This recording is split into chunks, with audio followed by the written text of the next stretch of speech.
Hi everyone, I'm Cliff, and this is Life with MS. Today I want to show you a really interesting utility that I found that can help you research more about DMTs and MS drugs. I can't believe it's been here in front of me this whole time, and I never even saw it. This website has been around quite a long time, but maybe this is a recent upgrade, I'm not sure. But their comparison tool is kind of second to none. So if you haven't been following my story, let me fill you in very quickly. I initially started on Ocrevus in 2018 when I was diagnosed. It didn't work out for me. The crap gap was too crazy. So I stopped Ocrevus and then I moved to Kesimpta. Kesimpta I took for 14 months. It didn't work out for me because the side effect of the upper respiratory infection thing got to me. And after month of fighting upper respiratory infections, my neurologist and I decided that that was not going to be the DMT for me. So this June, coming up very soon, I have to decide what medication to take next. And I have to tell you right now, I feel really good and super productive off the medicines. I don't have the fatigue I usually have with the medications. However, I do feel like I'm playing with fire. I really don't want to go back on a medication because it doesn't make me feel great. The side effects are gnarly. So now I have to choose what I'm going to do next. The evidence-based scientific side of me says I need to be on something to stop the MS from progressing. So I'm probably going to have to go that direction. But which direction do I go in terms of a DMT? Well, I wanted to find out and have a comparison of all the possible DMTs I could take without going and meeting with my neurologist, getting all the information and going back, processing it all. I want to go in there with a strong understanding of what I'm dealing with and what the risk profiles are, what it requires to either inject, swallow, whatever, however you take these medications, how often you have to take them, and what people who are on them are saying about them. That's actually one of the most important parts of my research. But what's out there that does that? And I found a site that does it really well. And this is not a paid promotion for them. This is just an MS patient talking to other MS people and living through our experiences. And the site is called drugs.com. I'm going to walk you through it right now because it is super cool. So let's click over to that and we're going to compare 4 or 5 different multiple sclerosis DMTs to see how much they cost, what people are saying about them, what the risk profiles are, and see what the risks are across the board, not just one at a time. This is super cool. Let's check it out.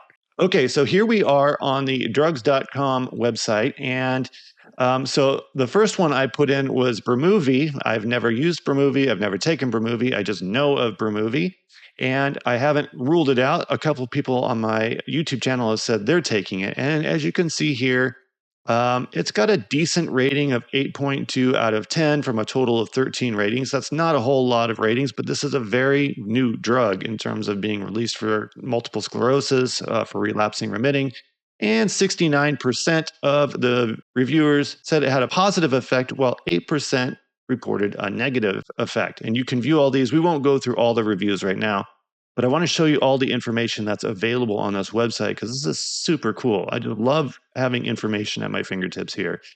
Okay, so you can click on here and you can see all the side effects of Briumvi, body aches, chest pain, chills, blah. But let's go back and it'll give you the drug class. So in this case, it's a CD20, and you will see what other drugs are CD20s. And down here, and I have never seen this done before, so I'm really excited about this because I love numbers.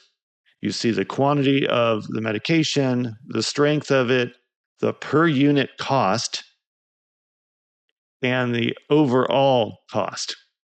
So here it says $11,870.15. I don't know if this is an annual cost. I'll have to look up this asterisk. And then it gives you the dosage information on it, the half-life, that's how long it stays in your system. 528 hours, if I'm doing my math in my head right, is about 22 days. And it gives you all the drug interactions, and if they're moderate, minor, or major. And then disease interactions, hepatitis, infections, renal, and hepatic. And the approval date, as you can see here, was fairly recent, December 28 of 2022. And there's a bunch of information on it here, but let's play around with the value proposition of this website here. So let's say I want to compare it to another drug, not even in the same class, but also prescribed for multiple sclerosis. We're going to say Mavenclad. So I'm going to type in Mavenclad here, and it comes up here, cladribine systemic, and here we go. So you can see it puts the two side by side. It gives you just a little bit of information about the drug at the top here, and then it gives you the ratings from the reviewers. And this one doesn't have a lot of reviews, and I can tell you why, because Mavenclad is not regularly prescribed for multiple sclerosis, at least relapsing remitting MS. It was for a while, and then the risk profiles got too crazy, and they decided not to. They thought there was basically safer drugs out there.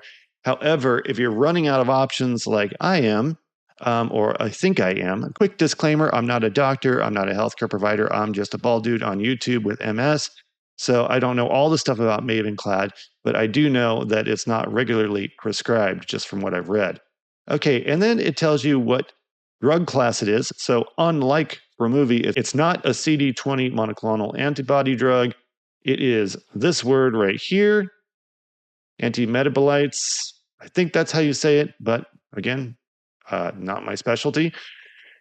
And if we go down, we get to see the quantity is 4 tablets. Strength is 10 milligrams per unit cost. That's per tablet is $11,500.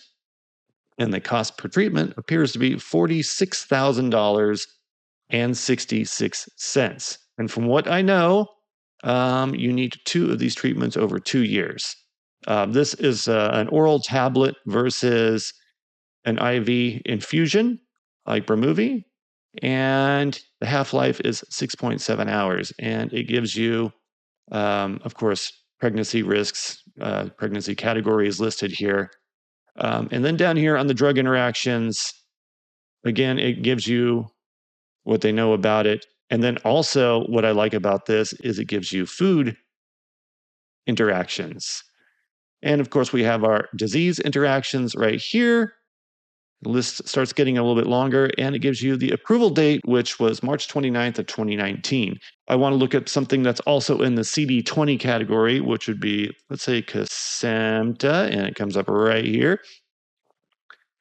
And it gives us Kesimpta right across the top, which is awesome. And as you can see, as like my experience, the ratings start dropping. Now, I have not read the reviews from the users. I don't know why these are lower than something like Briumvi.